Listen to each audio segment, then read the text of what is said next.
আগামী ৩ মে শুক্রবার তারিখ অনুষ্ঠিত হতে যাচ্ছে বাংলাদেশ বনাম জিম্বাবুয়ে টি-20 সিরিজ।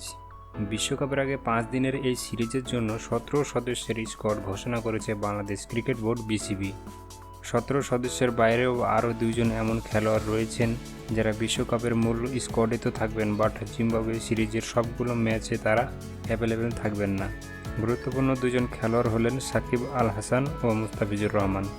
তো চলুন দর্শক, দেখে নেওয়া যাক বাংলাদেশ দলের 17 সদস্যের চূড়ান্ত স্কোয়াড। ওপেনার: তানজিদ তামিম, সৌম্য সরকার, লিটন কুমার দাস, পারভেজ হোসেন ইমন।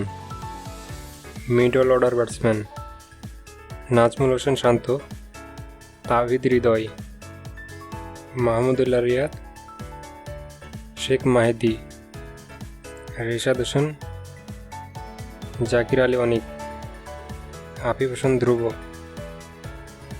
তানভীর ইসলাম। Fast bowler: Taskin Ahmed, Shoriful Islam, Mohammad Saifuddin,